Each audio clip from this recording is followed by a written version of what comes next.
Women Up Radio, designed to facilitate women's empowerment, improve your career, develop your talents, incorporate your passions, achieve fulfillment and success. Hello, this is Anna Letitia Cook of Women Up Radio, supporting Empower Women and the Girls on the Road in their quest to support women entrepreneurs around the world. Fernanda and Taciana are visiting 24 countries, interviewing women, researching the conditions and business ecosystems, and the challenges and advantages that exist in each country. So today we're visiting Mexico. Hi Fernanda and Taci, how are you today? Amazing. Hola, ¿cómo está? Hola, muy bien, gracias.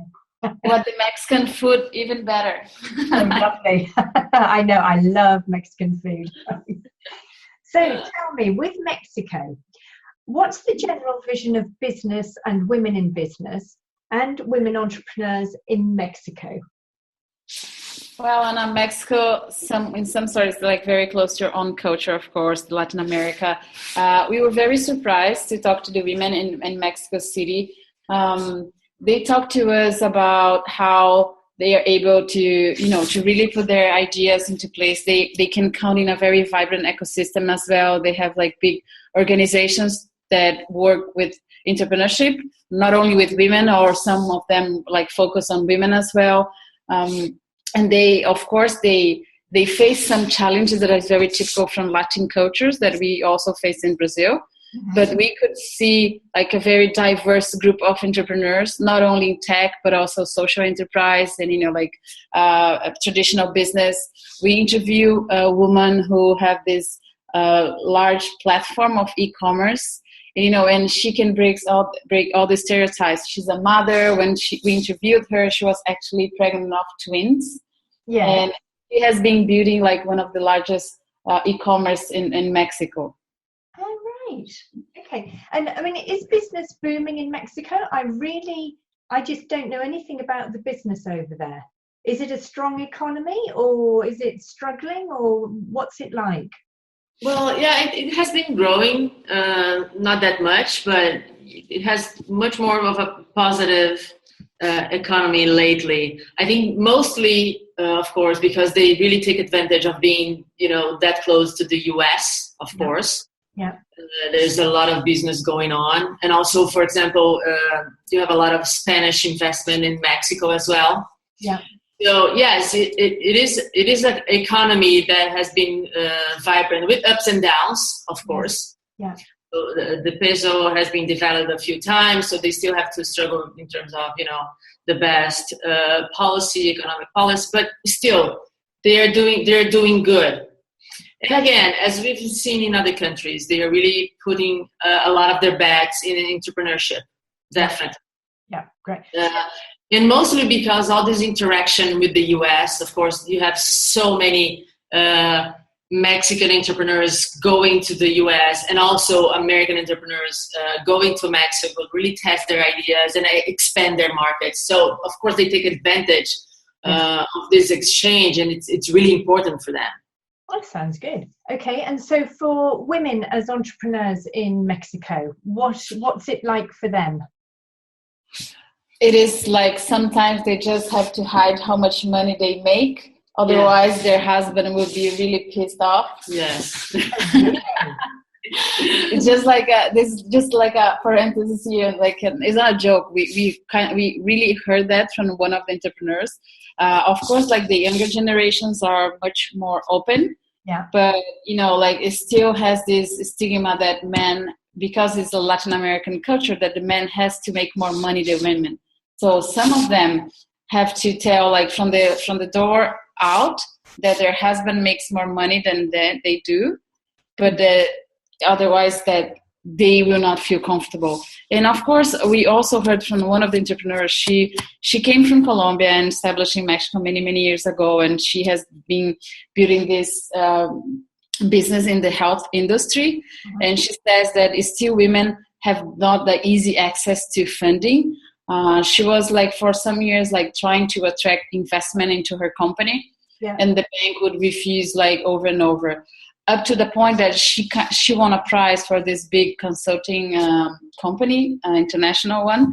And once she did that, the bank came to her offering money. But then still, once she accepted, they wanted like her husband to be the co-signer and to make sure that she would pay back. Vouch for her. Vouch for her, yes. Oh my God. Right. So I think there's a lot of progress, a lot of growth, but it's still women are facing, things that are unimaginable in other countries. Yeah. Or it's because it still has this very machista culture. Yeah, we know that how much culture can really impact a woman's ability, to be economically independent, economically empowered. And of course, that has started in Mexico. It's not a recent thing, but still, they have to face a lot of things, a lot of challenges. And it's kind of ironic because everybody says that from the door in, the woman rules in the house. Yeah. But the men, they have to save face outside on the streets. Yeah. So they have to be the one that, is the breadwinner and, calling the shots and everything. But they're not, women in Mexico, they're changing and they're not putting up with that much longer. Good.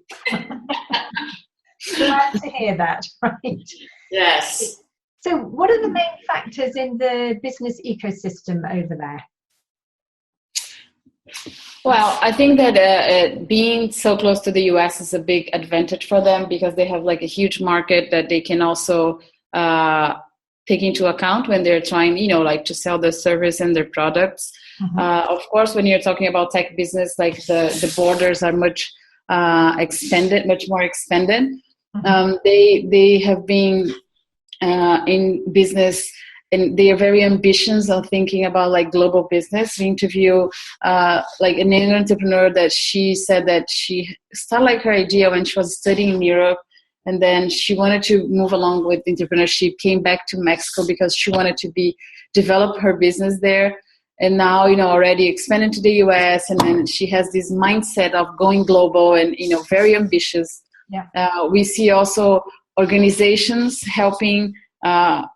Creating more business, helping other women to establish their business, to being able to lay out like the first steps. Yeah.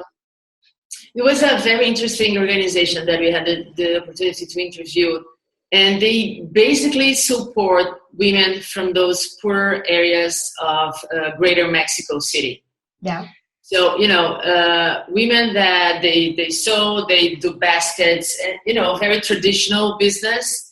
They teach them the basics of doing business. What is the best practice, very basic, that I can do to really make my business grow in terms of, okay, how can I access markets? I'm here in this village, but how can I really try to sell my products in Mexico City?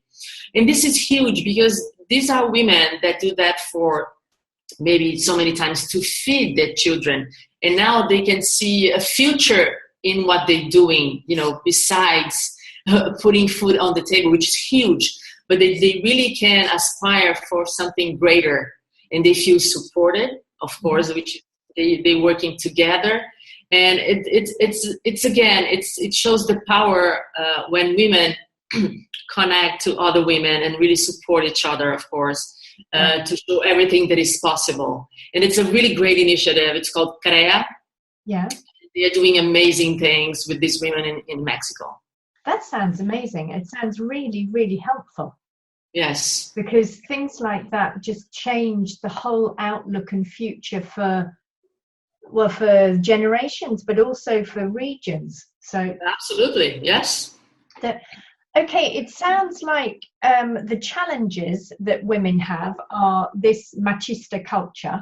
Are there any other challenges? And what about advantages for women there? Well, I think advantage, it's more in terms of behavior, I would say, of attitude. Mexican women, they are pretty powerful. Mm-hmm. Again, they know, they are aware of the challenges. Powerful in terms of attitude, of knowing what they want and things that they have to change. I think this is huge. When you try to break the mode of old practices, of old thinking, feel that confident is something that they are really building up. So I think this is huge right now for them. And I think that we can say also that like they are fighters, especially like when you are talking about cultures that women still have to struggle for like basic rights. Yeah. Sometimes you can hear about like domestic violence, like the people having women as like a second class citizen. And I'm not only talking about Mexico. If you look at like Latin America as a whole, we're lagging behind. Like if you compare us to many countries in Europe, like US. So you already are born with this idea that you really have to fight for your way. Yes. And like make happen whatever you have in mind. Yeah. Okay. And what about soft and hard skills then? Do they have many in common with some of the other countries you've talked about? Have they developed new ones? What's your opinion on those?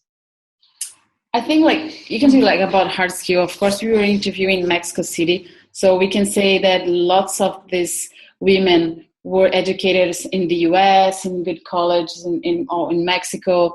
Being able to really have this mindset, even though they're not in the US, they look up to US a lot, like in terms of acquiring, skills, business ideas, business process, business expertise. There's like an intense relationship between these two countries, and they sometimes can speak perfect English. And I think this is a huge advantage, being Latin America, being able to then do business with all the other countries in Latin America, but with this perspective that you're very close partnership with US.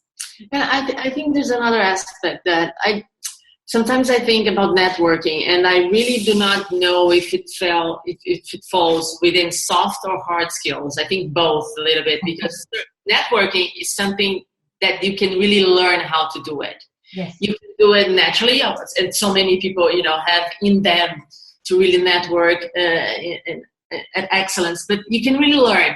So I think networking, they're realizing the importance of networking and taking advantage of all these connections. So I think we saw that in practice. We had the opportunity to attend one of the meetings of this group of women, and talking about their experiences, of course, talking about the challenges and the solutions and the successes that they have. So this is powerful because there's so many layers in that, not only in terms of building confidence, but really, taking ideas from others and learning from the challenges of others that might somehow help your business in terms of the solution. So I think networking for them, and in so many other countries, of course, but especially in Mexico, has been really, really important.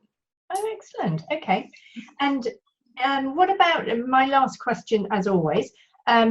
Is there one key motivational difference in Mexico which is helpful to other women entrepreneurs around the world? I don't think there's one specific motivator aspect, Anna, but I think, knowing that they have to change the environment around them and the mindset, I think that has been a major, major motivator for them. Okay. So they're really the determination because they know their culture, they've got to change everything. Absolutely. Yeah, I think that's it. Lovely. Okay, thank you. So thank you, Fernanda and Taci, for Mexico.